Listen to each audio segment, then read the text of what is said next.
More than 90 years ago, on March 22, 1933, the Nazi regime erected one of its first and most abominable extermination centers, the Dachau concentration camp. More than just a prison, it became a grim model for the future machinery of death.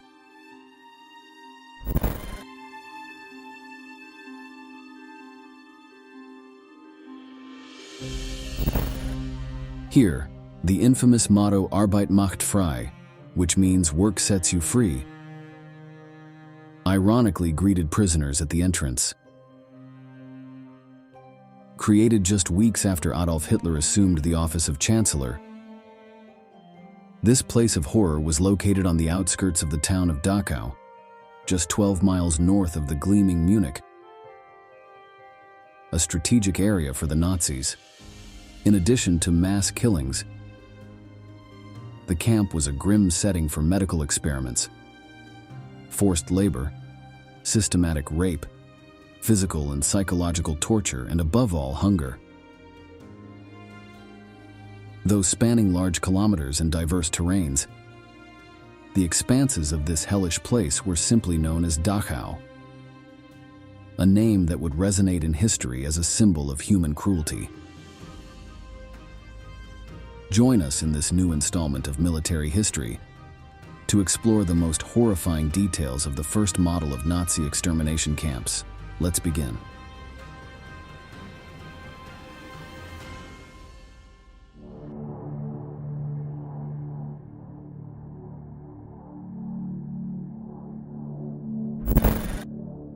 Located on the grounds of a decommissioned ammunition factory near the northeast edge of Dachau, approximately 12 miles northwest of Munich in southern Germany, the camp received its first prisoner transport on March 22, 1933. It initially served as an internment site for opponents of the Nazi regime, primarily communists, social democrats, and trade unionists. Heinrich Himmler, then head of the Munich police and later second in command of the Nazi hierarchy, officially christened it as the first concentration camp for political prisoners, which he claimed would restore calm in Germany. However, over time, the camp's population diversified to include Jehovah's Witnesses, Roma, homosexual men, and individuals categorized as asocial. Originally designed to hold 5,000 prisoners, by the end of the war, overcrowding exceeded its initial capacity by 195,000. In October 1933, under the leadership of T0RTURED, the camp adopted a draconian system of regulations, subjecting prisoners to brutal punishments. Eicke's subsequent role as inspector ensured that Dachau served as a model for later camps, also becoming a training center for SS guards deployed throughout the camp network. In early 1937, the SS began construction of an expansive complex of buildings on the original campgrounds. This arduous task began with the demolition of the old ammunition factory, carried out by prisoners in deplorable conditions. Although a gas chamber was built at Dachau alongside the crematorium, it was never used for mass murder. Mass killings occurred through shootings, hangings, and primarily through a gradual and brutal process of starvation, forced labor, and exposure to cold. The latter was carried out by forcing prisoners to remain outdoors for hours in extreme conditions, without adequate clothing or food. It is also known that some prisoners were sprayed with icy water and left outside to freeze. The victims were not limited to political prisoners. Regarding the victims of the final solution, the number of Jewish prisoners in Dachau increased as their persecution intensified.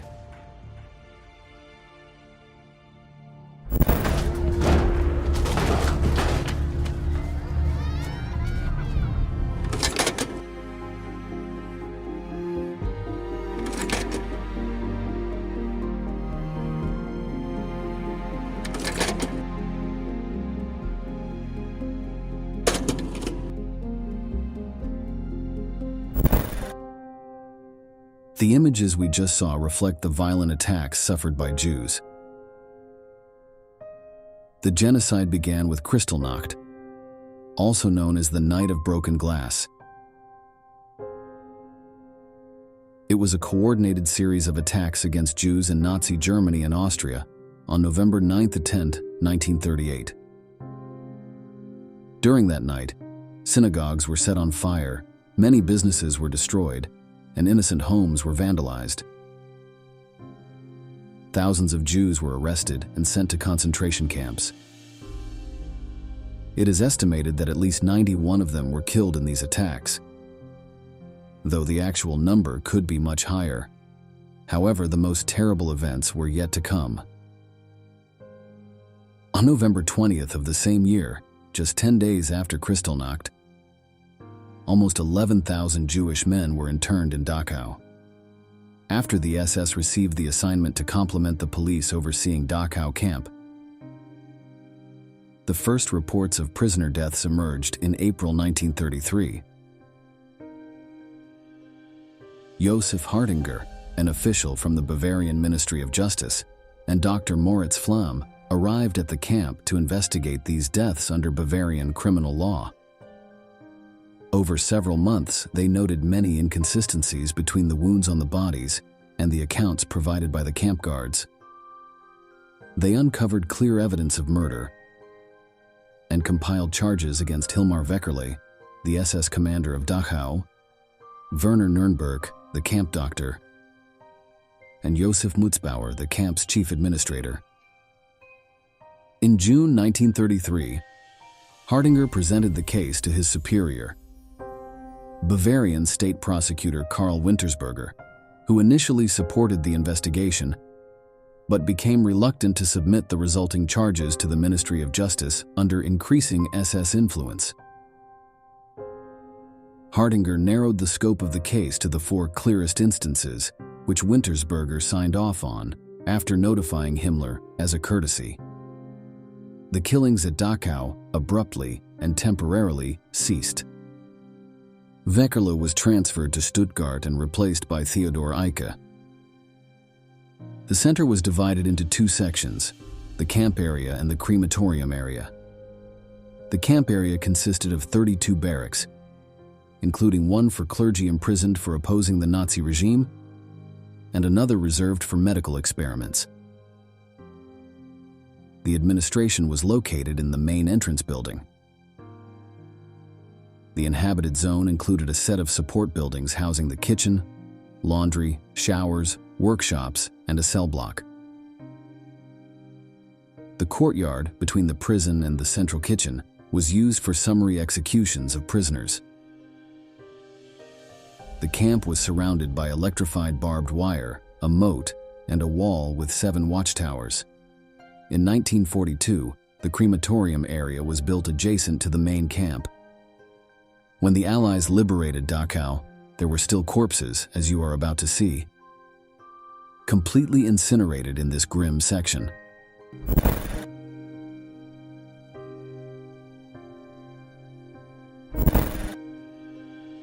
This zone included the old crematorium and the new incineration center with a gas chamber.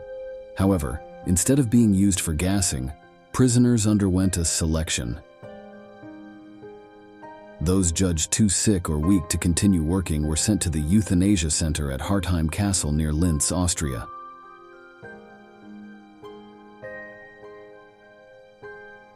There, over 2,500 prisoners transferred from Dachau were killed in gas chambers. Additionally, mass executions were carried out by shooting, first in the bunker courtyard and later in an SS-designed shooting range.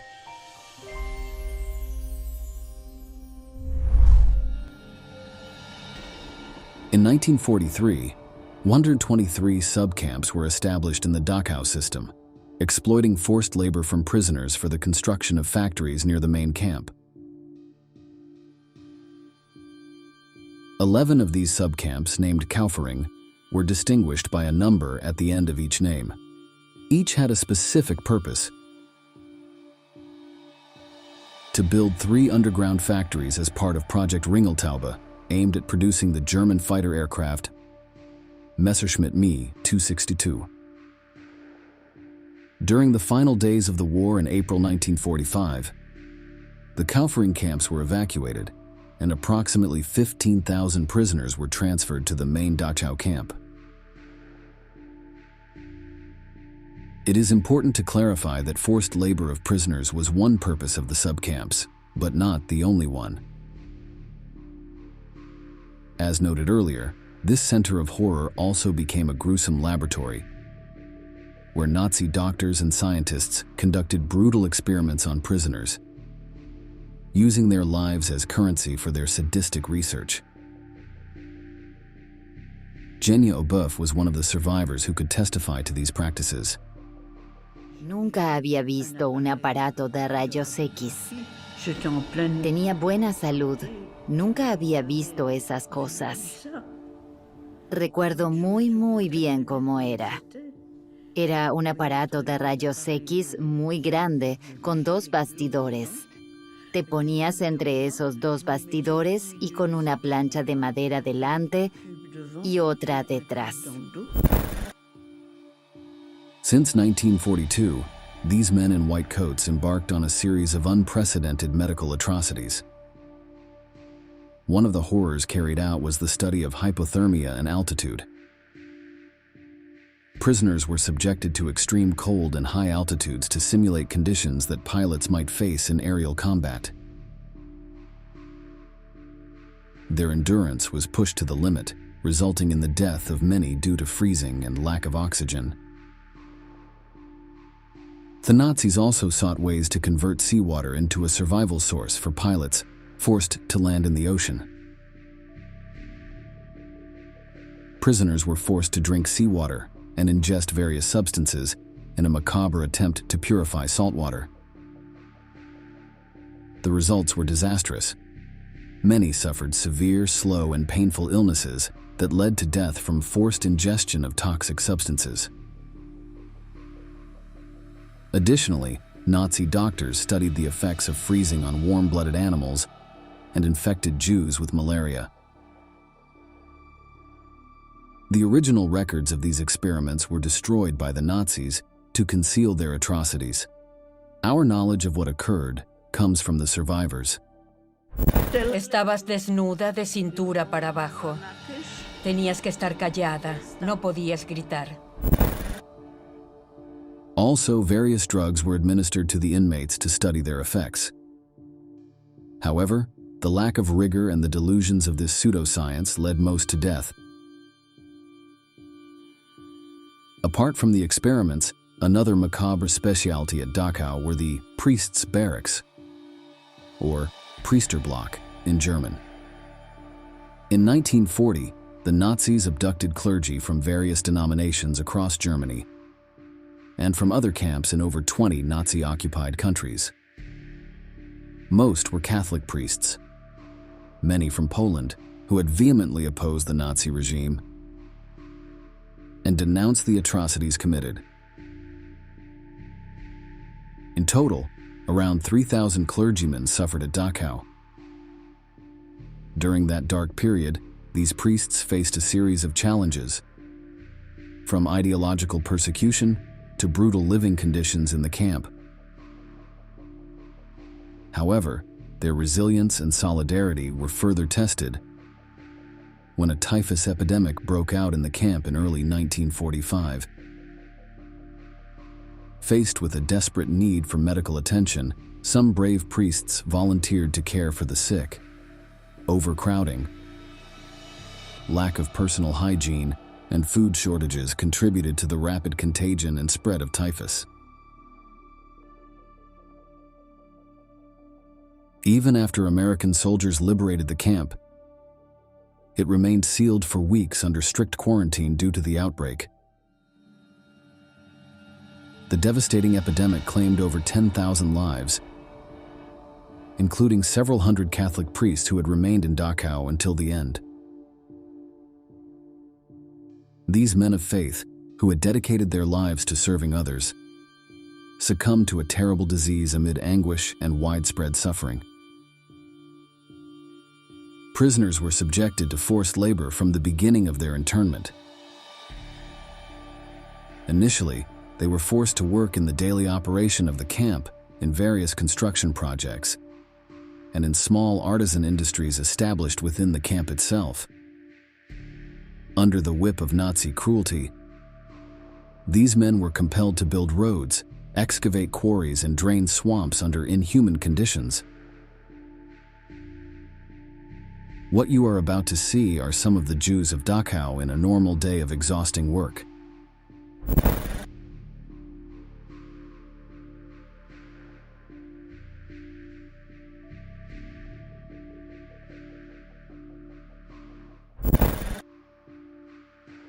As the war progressed, the use of concentration camp prisoners became crucial for German armaments production.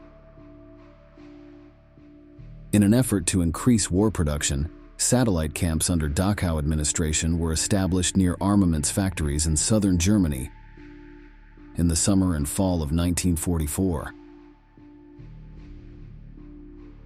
Thousands of prisoners were subjected to grueling work, without adequate rest or sufficient food, under constant surveillance and the whip of the guards.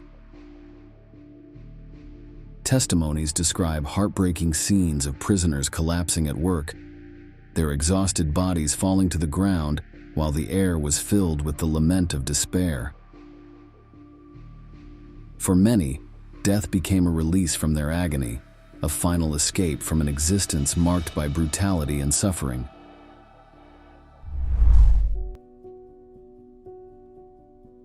The admission, registration, and interrogation of detainees were steeped in derogatory comments from SS officials.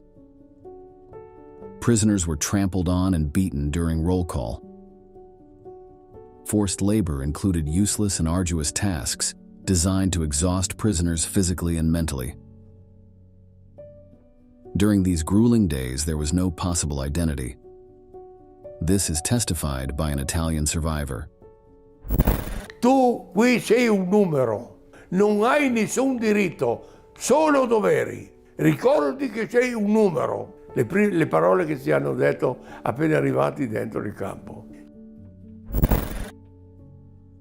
The prisoners' area was highly protected to prevent escapes. A 3-meter-wide no man's land was the first marker of confinement for the prisoners. Entering this zone triggered deadly shots from the watchtowers.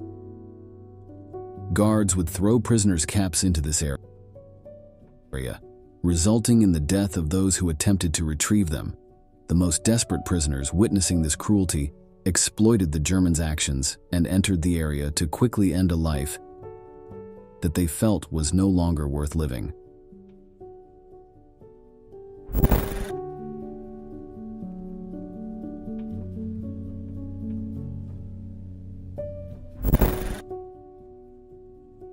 In August 1944, a women's camp was opened within Dachau. The female prisoners, many transferred from the Ravensbrück women's camp, faced constant threats of physical and sexual abuse from guards and other camp officials. The arbitrary power over their lives left them vulnerable to exploitation and mistreatment. This situation worsened during the final months of the war, as conditions in the camp deteriorated drastically. As the Allied forces advanced towards Germany, the Germans began transferring prisoners closer to the front, to camps in more strategic locations, hoping to avoid their mass liberation.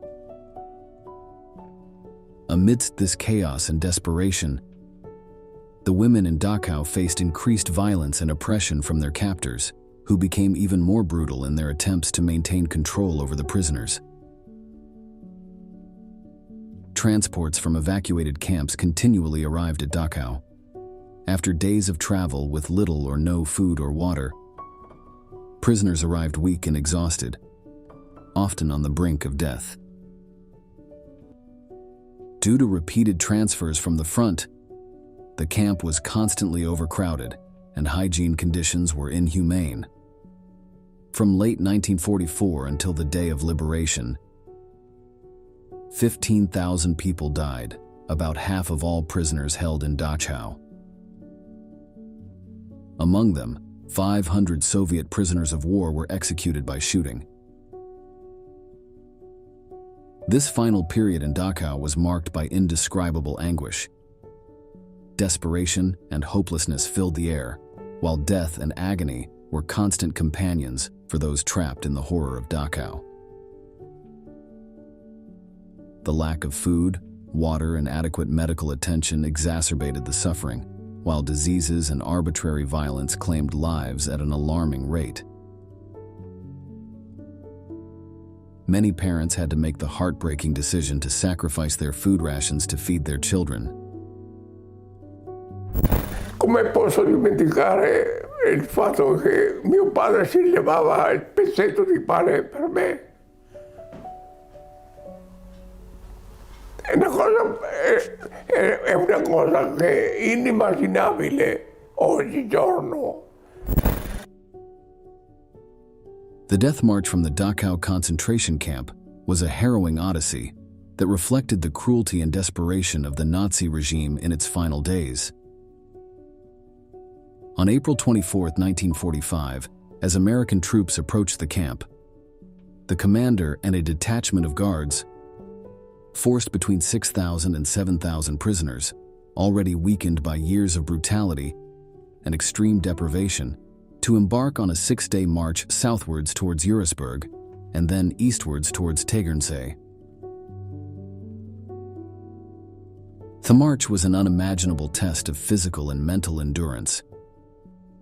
The prisoners were barefoot, in tattered clothes, and received barely any food or water. Every step was agony, and those who couldn't keep up were cruelly executed by the guards. Many others succumbed to exhaustion, collapsing to the ground and being trampled by those behind them, or simply left behind to die. Lifeless bodies piled up along the route, a grim trail of death accompanying the survivors on their march into the unknown.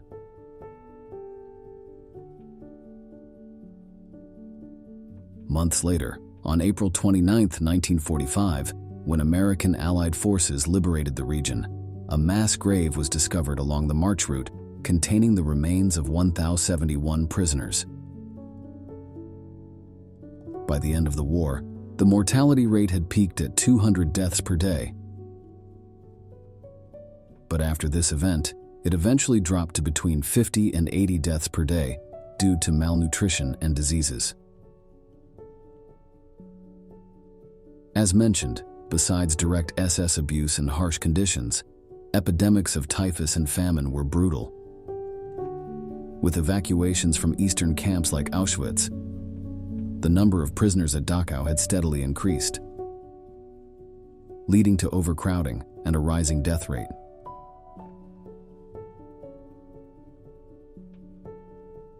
Inside the camp, the Allies found even more corpses, often naked, lying where they had fallen in the hours or days before the camp's liberation. Sometimes the bodies were stacked on top of each other like firewood. For many soldiers, witnessing these atrocities gave new meaning to the war. They realized they were not just fighting an enemy, but pure evil. The Nazis tried to incinerate as many bodies as they could before abandoning the extermination center, but there were too many. The arrival of Americans and Soviets triggered an episode of brutality. Traumatized by the sight of emaciated bodies and the inhuman living conditions of the prisoners, they carried out cold-blooded executions of several hundred Nazis who had not fled. Reports vary on the number of victims. Some speculate that over 100 German soldiers died, while others report that 30-50 soldiers were killed during the capture of the camp. This event on April 29, 1945 is known as the Dachau Massacre.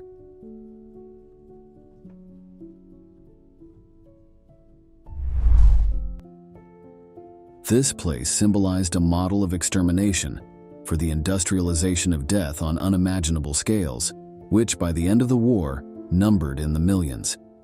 Today, the facilities of the complex function as a memorial museum. Between 1996 and 2003, a new exhibition was developed at the museum offering a comprehensive view of the history, focusing on the Dachau camp under the main theme, The Path of the Prisoners. The Memorial Center features 22 distinct areas, of which 21 are open to the public for visitation. The only area closed to the public is the SS camp.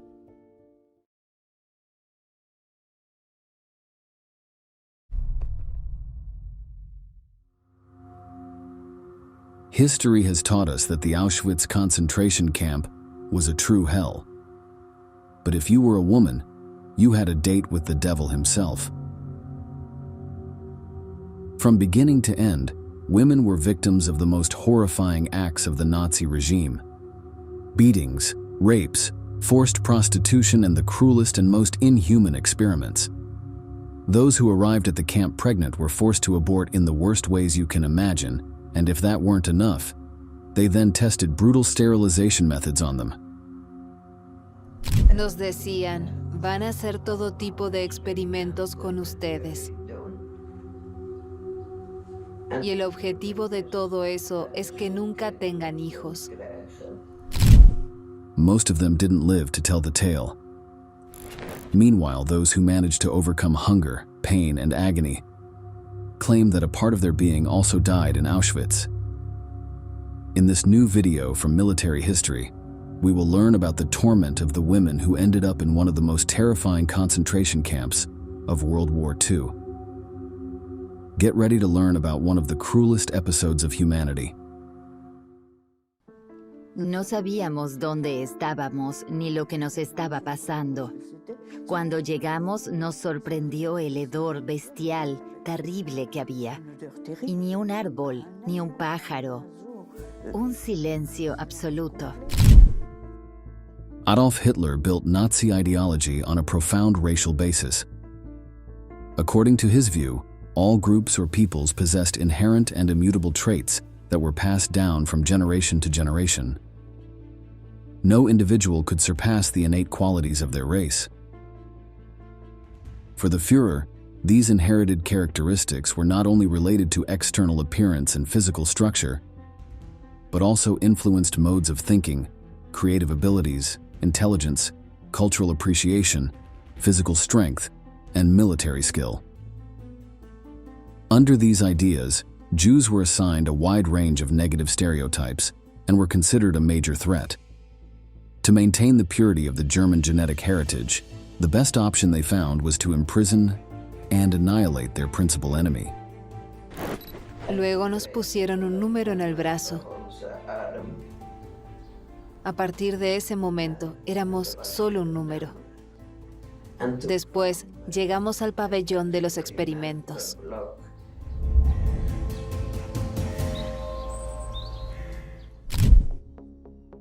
While the Nazis promoted reproduction among their people, they planned the total extermination of Jews in Europe. No distinction was made by sex or age, even children fell victim to the brutal Holocaust. However, the Third Reich frequently subjected women to cruel persecution solely because of their gender. In fact, certain spaces were specifically designated for female prisoners. Not only Jews, but also Romani, Polish, and additionally, individuals with disabilities. In May 1939, the SS opened Ravensbrück, the largest Nazi concentration camp established for women. It was discovered that over 100,000 girls had been imprisoned there when Soviet troops liberated the site 6 years after it began operating. They made us stand for 24 hours in the square before sending us to the showers. There, we had to undress fully and wait for the Germans. In 1942, a special complex for women was also established in Auschwitz-Birkenau.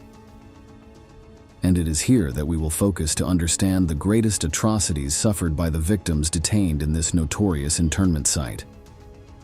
Some of the punishments inflicted were common to all the camps erected during World War II, such as euthanasia programs. This was part of the Nazi policy known by the code name Final Solution, which included mass shootings and the creation of gas chambers. This initiative, known as T4, was used in Auschwitz to mass murder Romani women and women with disabilities. However, it was only one of the terrible ways in which people could lose their lives. The German authorities sent prisoners to perform forced labor, under conditions that often led to their deaths. They were also particularly vulnerable to beatings and rape. In many cases, they were forced to have sexual relations to obtain food or satisfy basic needs. This occasionally led to pregnancies by Nazi men, and if the so-called racial experts determined that the child would not be able to Germanize, the mother was forced to abort in an environment where both her life and the baby's had a virtually guaranteed fatal outcome. SS commanders of the concentration camps had a keen eye on the populations and wanted a clock-like scientific sweeping control of them. This included ordering any pregnancies to be reported and for the women to receive abortions. Tragically, such force upon reproductive rights produced drastic measures. The pregnant women of concentration camps had two options. They could face the abortion the Nazis forced upon them, or they could hope to acquire an abortion secretly through fellow inmates. These latter abortions were an effort and hope to save the life of the mother. The idea of concealing abortions was part of the mutual assistance practiced by imprisoned women, who formed groups with the goal of helping each other survive by sharing information, food, and clothing. Often, they came from the same city or province, had similar levels and styles of education, or shared family connections. Even so, unless one of the individuals involved was a health professional who was also imprisoned, the risk of death from such procedures was no less. You might wonder, why didn't they wait for German medical attention in these cases? The answer is as cruel as the entire experience in the concentration camp.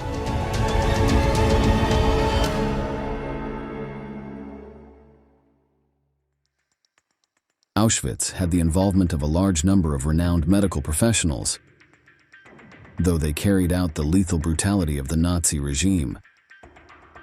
In fact, their involvement may have been directly related to some of the most atrocious crimes committed within the camps where prisoners were held. Women in these places were subjected to a vast array of completely inhumane experiments. Driven by the Nazi program, it didn't matter if the victims ended up dying or the suffering they endured along the way.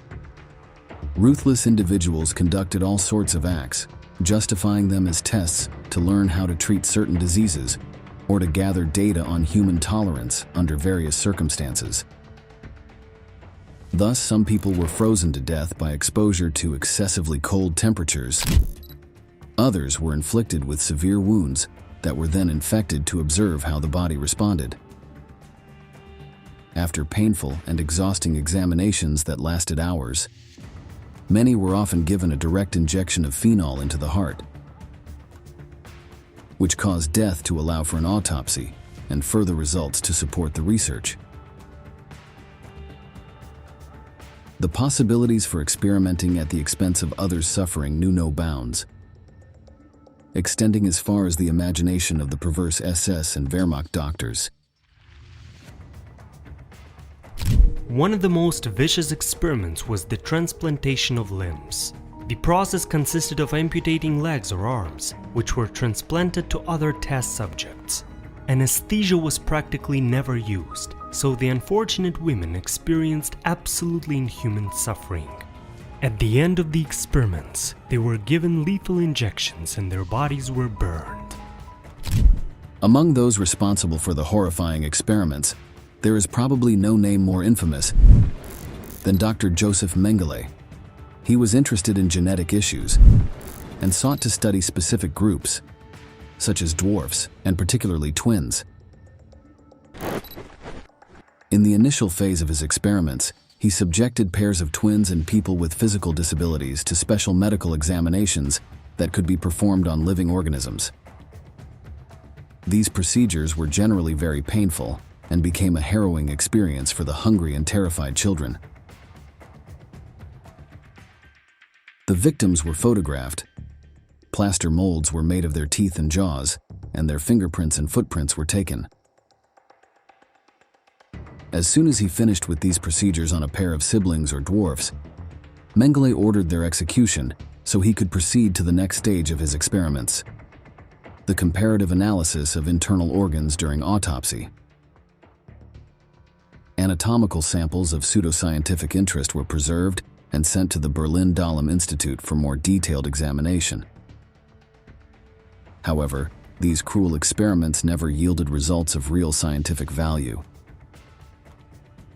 A particular case associated with the work of this Nazi figure was that of Ruth Elias. She was a young woman who was pregnant when she was transferred from Theresienstadt to Auschwitz. Nazi medical experiments on pregnant camp inmates centered on studying the effects of starvation and malnutrition on pregnancy. In predominance, such experiments cost the lives of both the fetus and the mother. While the percentage of women who gave birth at Auschwitz was small, the majority would not survive, mostly ending in stillbirth or miscarriage. Without a doubt, the most traumatizing possible outcome was if the baby survived childbirth. Ruth Elias survived the harsh conditions she faced, but something worse was about to happen. After she gave birth, the SS doctor ordered that her breasts be bound with a rope as part of an experiment to see how long her newborn daughter could survive without food. Although Ruth secretly fed the baby by soaking pieces of bread in water, the infant weakened and her stomach became distended from hunger. After seeing her suffer for several days, a Czech female doctor who was also imprisoned with Ruth convinced her to inject her daughter with a lethal dose of morphine, as she would not survive, thus ending her agony. Research on the effects of hunger on the human body continued under Dr. Johann Paul Kremer. He focused particularly on the liver and how it atrophied.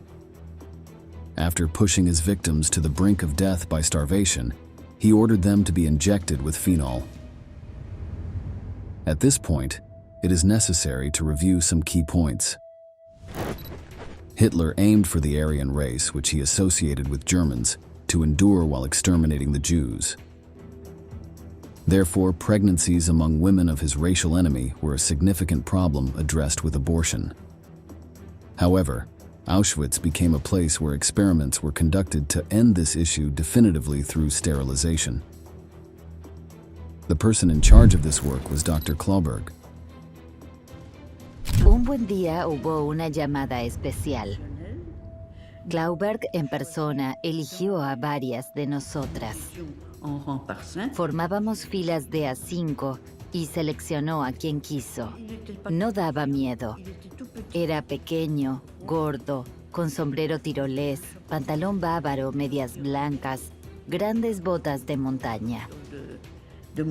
No se correspondía con la imagen de las SS que una pueda tener. But appearances can be deceiving. Karl KlLLED was a German who served as an infantry soldier during World War I. After that conflict, he studied medicine and eventually reached the rank of chief physician at the University Gynecological Clinic. In 1933, he joined the Nazi Party while being appointed associate professor of gynecology at the University of Königsberg. During his career, he conducted research on female fertility hormones and their applications. This allowed him to meet important SS members, as he was responsible for treating the wife of a high-ranking official.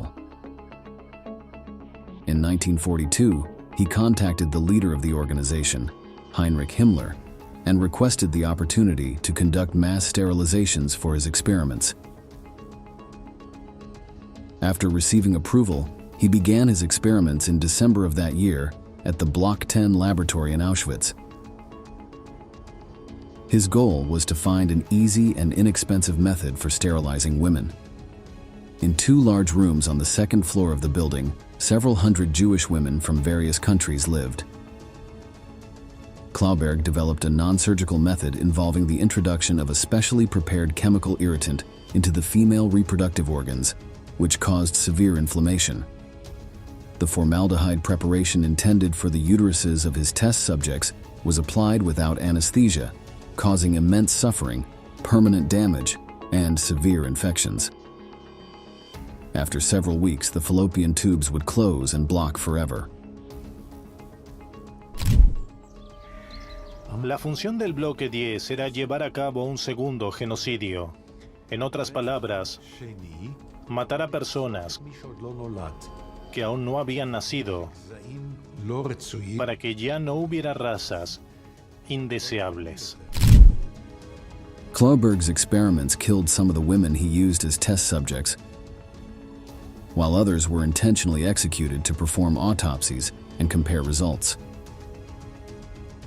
The killings were cold and conducted under the guise of supposed science, though they were as violent and cruel as those on the battlefield. Beyond those who died, it is estimated that around 700 women were sterilized with this brutal and painful method.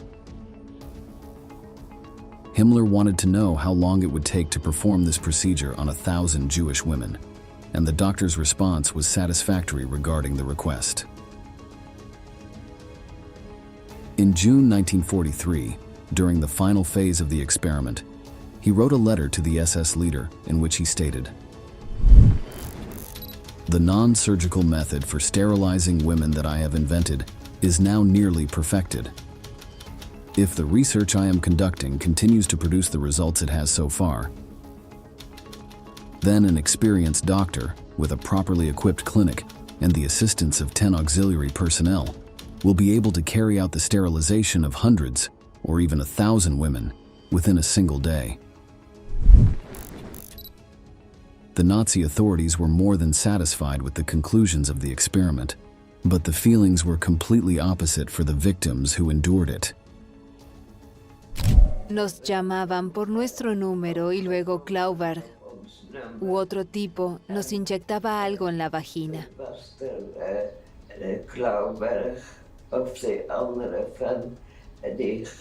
Y después nos decía, ya no habrá más niños.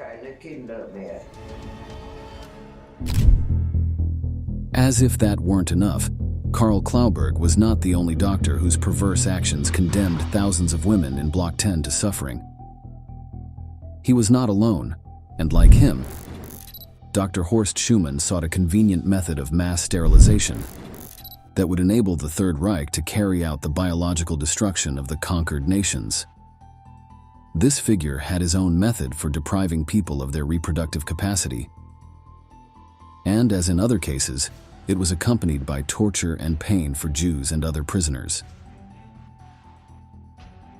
A special team was set up for Schumann in one of the Auschwitz barracks, and from time to time, several dozen victims were brought in for him to experiment on. The sterilization experiments involved exposing the women's ovaries to X-rays. The doctor applied various intensities at different intervals in search of the optimal dose of radiation. However, the exposure caused severe burns on the subject's abdomens, groins, and buttocks, and suppurating sores that were resistant to healing. A survivor of those dark days in the concentration camp recalls the horror she could see around her during the gruesome tests. Con las primeras que recibieron rayos X fue muy rápido. Yo fui la segunda y pasó muy deprisa. Luego les tocó a otras y cada vez las exponían más y más. Yo apenas noté nada. Me dejó una manchita roja, pero nada malo. La primera no tenía ni eso, pero en la tercera la mancha ya era más pronunciada y en la cuarta aún más, y las últimas se retorcían de dolor, se sentían mal y tenían que vomitar. Many of the women died from complications resulting from radiation exposure, and it was concluded that the results of the X-ray sterilization experiments were not satisfactory. In fact, in an article sent by Schumann to Heinrich Himmler in April 1944, he expressed a preference for surgical castration, as it was quicker and more reliable. This meant that Dr. KlLLED was the only one who had a relatively successful outcome in his research, although this did not make him any less perverse than the others. In fact, the day would eventually come when he had to answer for his cruel acts. At the end of 1944, as the Red Army approached the Auschwitz camp, the doctor moved to the Ravensbrück concentration camp to continue his experiments with Romani women. However, Soviet troops captured him there in 1945.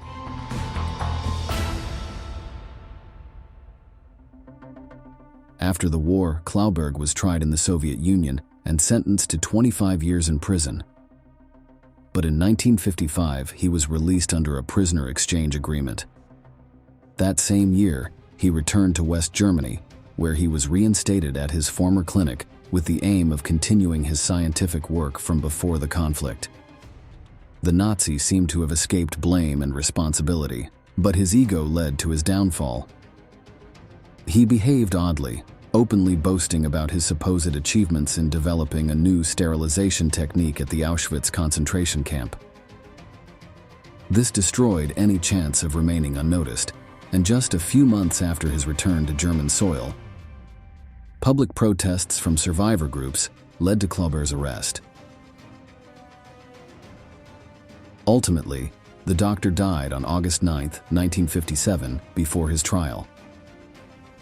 He spent his final days in the city of Kiel, Germany, where he suffered a heart attack at the age of 58. Nevertheless, he left behind a legacy of horror that continued to haunt his victims for a long time. Nos decían, van a hacer todo tipo de experimentos con ustedes. Y el objetivo de todo eso es que nunca tengan hijos.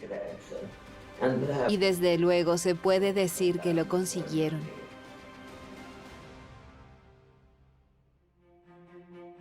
Forever marked by the brutal and cruel experiments conducted at Auschwitz, these women continued with their lives. Many were unable to speak about their suffering due to shame, and it took decades before they were able to share their stories. On that long path of suffering, the vast majority of them were never able to have children. That was the cost of surviving the darkest chapter known to humanity.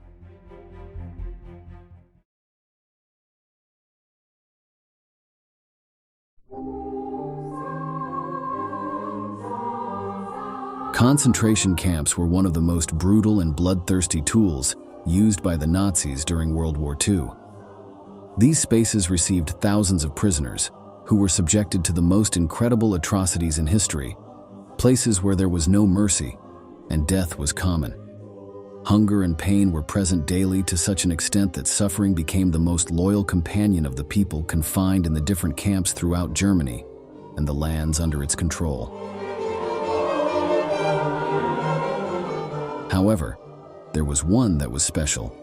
We are talking about Ravensbrück, the only one exclusively for women, and which had the particularity of not being occupied mainly by Jews, but was the final destination of the political prisoners of the Third Reich. In this new military history video, we will learn what life was like in this ruthless Nazi camp. Stay with us to find out.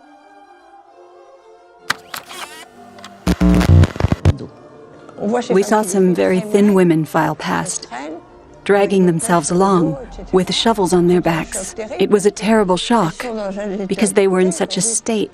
It made you wonder, who on earth are these women? Where are we? You never imagined you would become the same. These women must have done some appalling things to be treated in such a way. They looked awful to us. Some of them, who were French, called to us, "You'll soon look like us."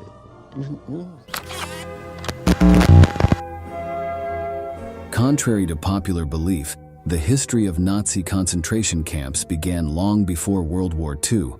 The economic depression of 1929 destabilized the Weimar Republic, and while the collapse of the regime that governed Germany began, the figure of Adolf Hitler and his National Socialist Party grew. Finally, in 1933, the Führer came to power, and with him came several practices designed to have absolute control of the country.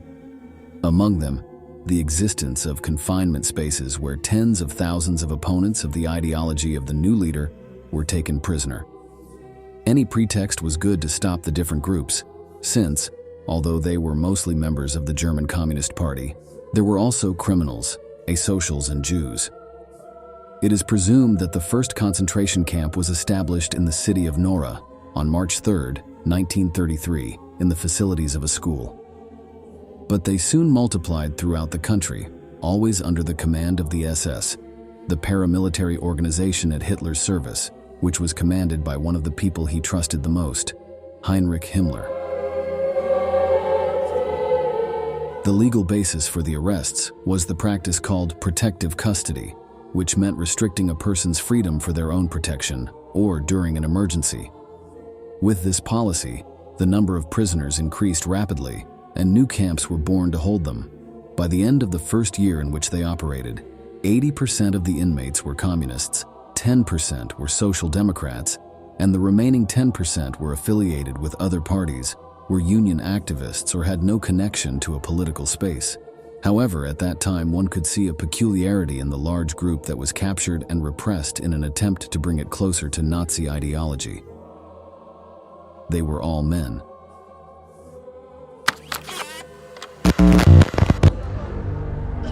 Himmler was convinced that by assembling these prisoners in the regenerative forests of the Reich, the Aryan race would be purified. Up until 1937, women had been less targeted by his policy. We're dealing with a society that imagines itself as virile, and so there's a very strong idea that women don't think, and therefore do not represent any political danger, which explains why between 33 and 37, the Nazis didn't do anything much against women.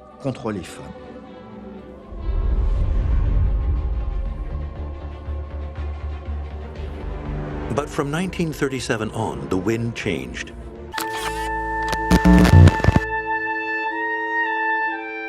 With a new approach, where the female gender had achieved greater participation in society, the concentration camps began to show a growth in the number of female prisoners, and that led to the idea of an exclusive space for them. At the beginning of 1938, Himmler began planning a camp for women considered deviant. This classification included prostitutes, abortionists, criminals, Jehovah's Witnesses, and of course, communists and Jews. For this purpose, he chose a place near the town of Ravensbrück in the picturesque Mecklenburg Lake District, an hour from Berlin, where one of his best friends from the SS had a rest home. The works for the construction of the new confinement site were carried out by male prisoners who were sent from another camp, Sachsenhausen. They worked tirelessly, in the worst conditions, and brutally subjected by the Nazi forces to finish the job as soon as possible. Many of them died of hunger and exhaustion while carrying out this task, but the SS members did not care. The most important thing for them was that by the first months of 1939, they had already set up their camp in Ravensbrück, and on May 15th of that year, the first 867 women arrived there. It is true that the violent war had not yet begun, but the apparatus set up by the Führer already had a large network prepared for what was to come.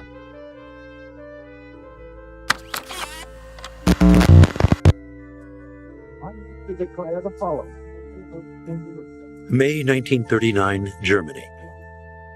The Second World War had not yet broken out. Nonetheless, the Third Reich was rolling out a huge secret operation across the whole German territory.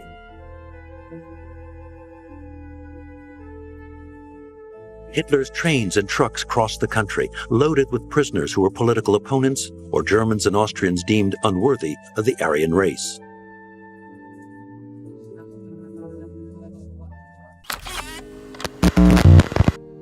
With the arrival of the battle, the number of enemies of the Nazis increased. Now it was not only limited to rivals of their ideology on German soil, but to opponents throughout Europe. In addition, Jews were one of the main targets of Hitler as a threat to his defense of the race, so they quickly became the majority within the groups of prisoners in the concentration camps. However, Ravensbrück was different. That space, which had as its first commander the SS Colonel Günther Tomaszka, had a very marked peculiarity determined by the gender of the inmates. They were all women. But in addition, the origin of the prisoners detained there also broke with the normality of the other camps. The largest group consisted of 40,000 Polish women, and another important group included 27,000 Jews from various countries, about 18,000 Russians, 8,000 French, and 1,000 Dutch. However, despite these figures, more than 80% of the prisoners in this camp were political prisoners.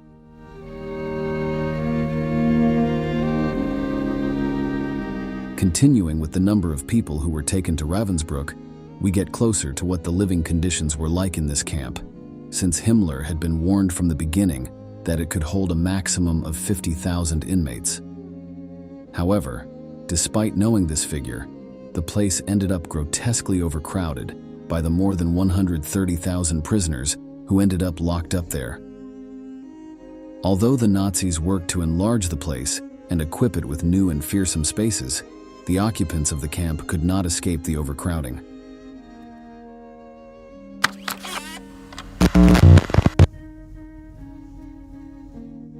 The brand new camp at the time comprised 16 dormitory shacks, 2 workshop blocks, the Kommandantur guard quarters, showers, kitchens, and the infirmary called the WWII. The 9 square kilometer site was ringed by a wall 4 meters high, topped with electrified barbed wire.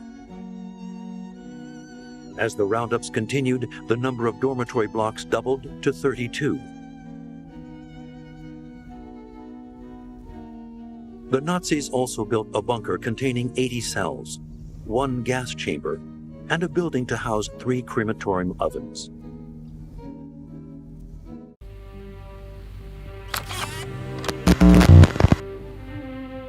Equipped in this way, Ravensbrück functioned in a similar way to most large Nazi concentration camps, and daily life there was extremely harsh.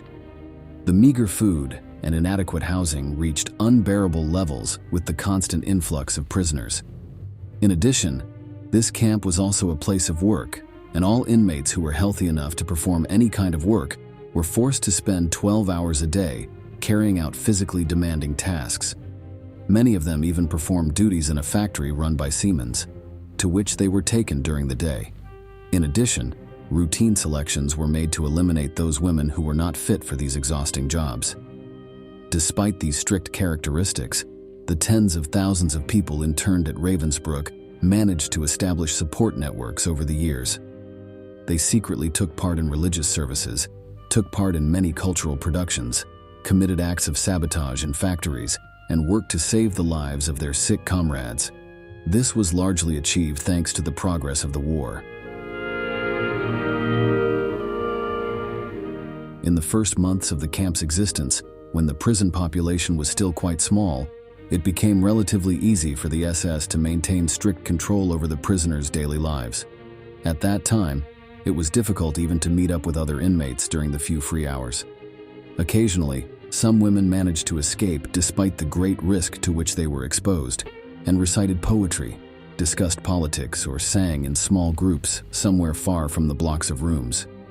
However, once the war began, even though daily life worsened in terms of food and living conditions, the SS also reduced the level of control.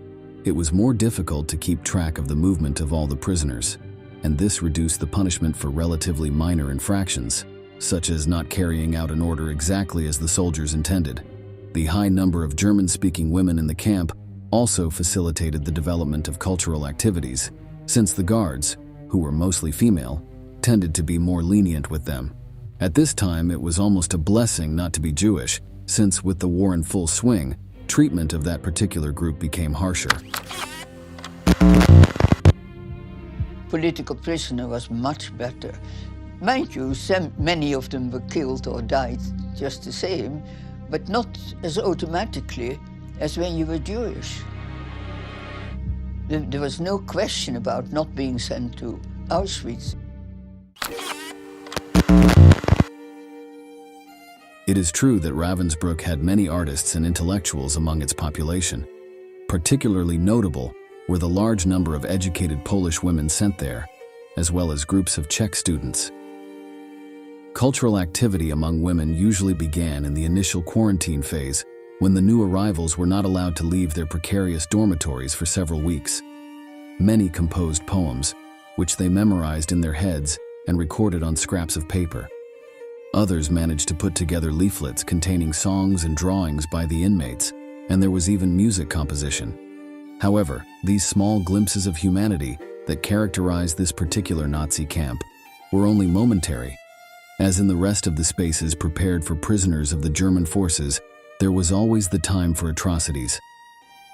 The female exclusivity opened the possibility for different things within Ravensbrück, such as setting up the main training camp for female SS guards.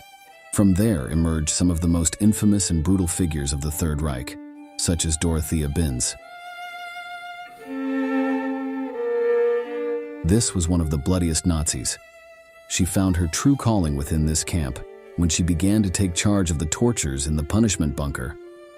The sadistic German enjoyed tormenting any inmate who was caught disobeying the rules, even if it was the aforementioned meetings with other prisoners to talk about politics.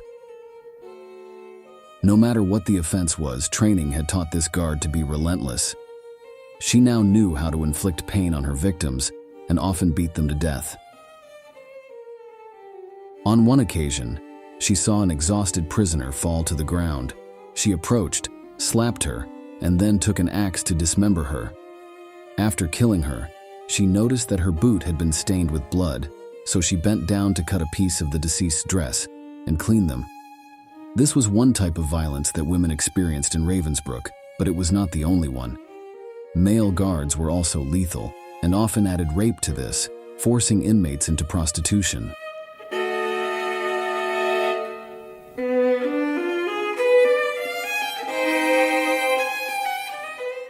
As a result of sexual relations, many prisoners became pregnant and had children who were confined to the same cruel fate. The Nazis, according to their whim, would sometimes pluck a child from one block or another, and that child would never be seen again. Every evening when she returned from work, Mama anxiously wondered, "Will I find my little children waiting for me?" Children were particularly vulnerable during the Holocaust. The Nazis justified their murder as part of the racial struggle, or as a preventive security measure, saying that they would be a danger to the Third Reich in the future. In this way, the Germans and their collaborators killed children for these ideological reasons, and often also in retaliation for attacks by their parents. Approximately 1.5 million children were executed during the Second World War, a number that includes Jews, Roma or Gypsies, German children with physical and mental disabilities, Poles, and those living in the occupied Soviet Union. This was one of the cruelest aspects that the prisoners of Ravensbrück could see with their own eyes, and the survivors made this clear when they recalled it. I entered this room and was appalled to find newborns piled up on the beds where they were being kept.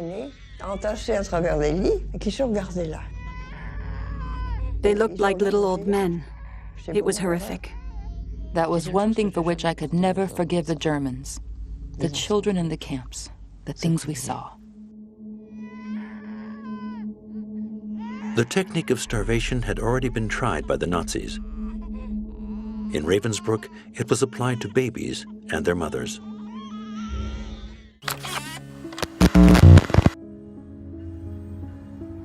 Now, if slavery and torture weren't enough for you, Ravensbrück also received transports bound for the gas chambers.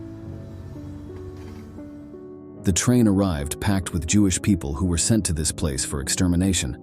They were locked in a room, and a powerful cyanide-based pesticide was thrown on them that killed them in a short time.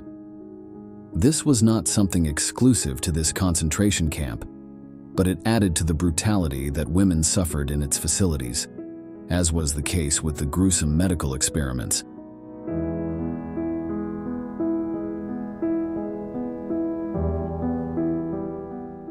One of the most notorious involved the SS surgeon, Karl Gebhardt. In 1942, he was sent to Prague at Himmler's request since one of the Führer's most trusted men was seriously ill.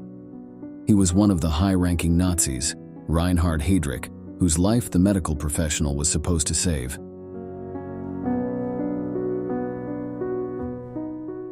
Despite the recommendations to use a particular treatment for the convalescent commander's infections, Gebhardt ignored it and looked for another way, but his efforts were in vain. Heydrich died and Hitler became furious.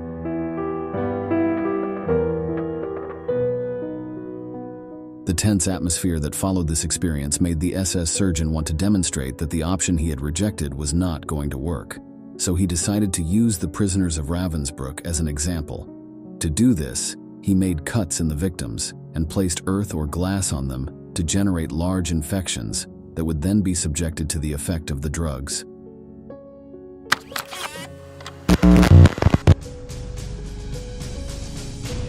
To preserve his reputation, Gebhardt set out to demonstrate the ineffectiveness of sulfonamide, a forerunner of antibiotics, on gangrene. And Ravensbrück would be the arena of his medical experiments. These were carried out in the Revier, the infirmary block, a double building covering 1,500 square meters, connected by a corridor comprising 20 rooms, including 7 wards for the hospitalization of inmates, an operating theater, an examination room, and offices.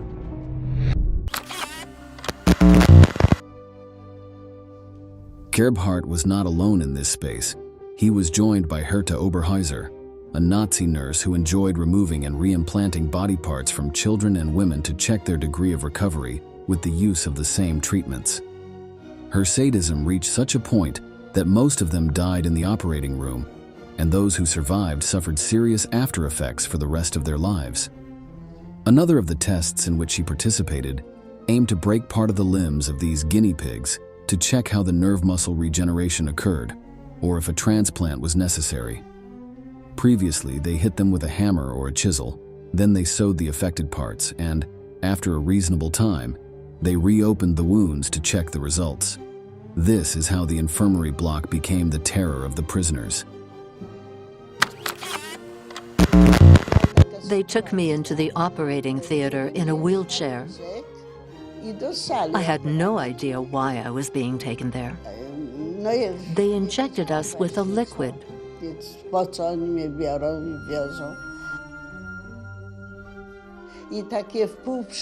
We were laid down, completely drowsy.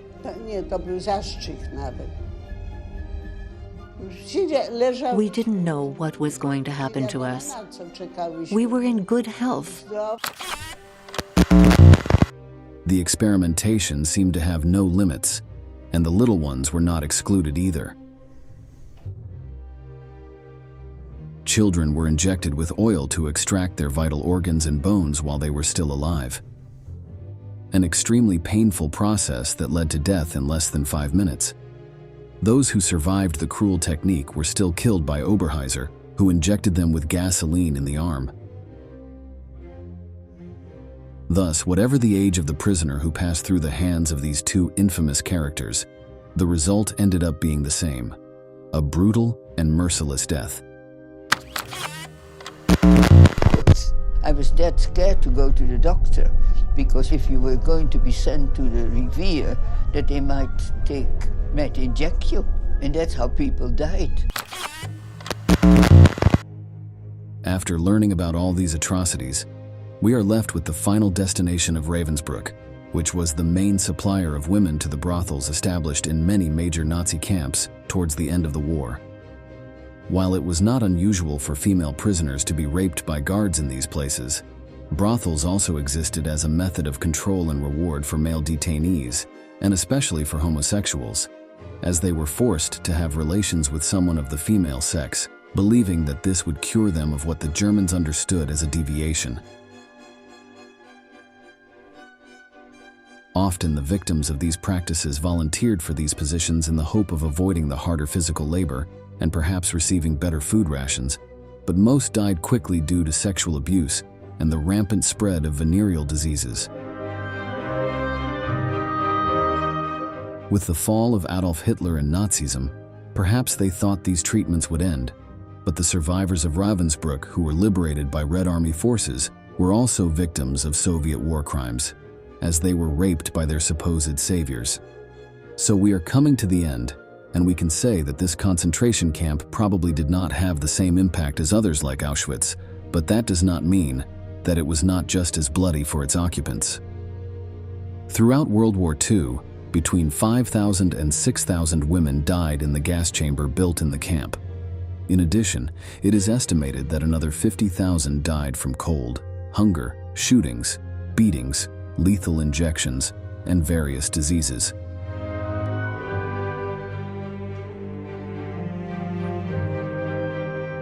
Ravensbrück may not have been etched into the Western visual imagination either, since unlike the liberation of other camps, it was not filmed or documented with iconic photographs. In fact, it doesn't quite fit into the history of the Holocaust either, as it was mostly the destination of political prisoners. However, it has left stories of pain and suffering, as indelible marks on tens of thousands of lives that suffered Nazi brutality there. Now, after having learned everything about the only concentration camp exclusively for women in the Third Reich, it is time to say goodbye.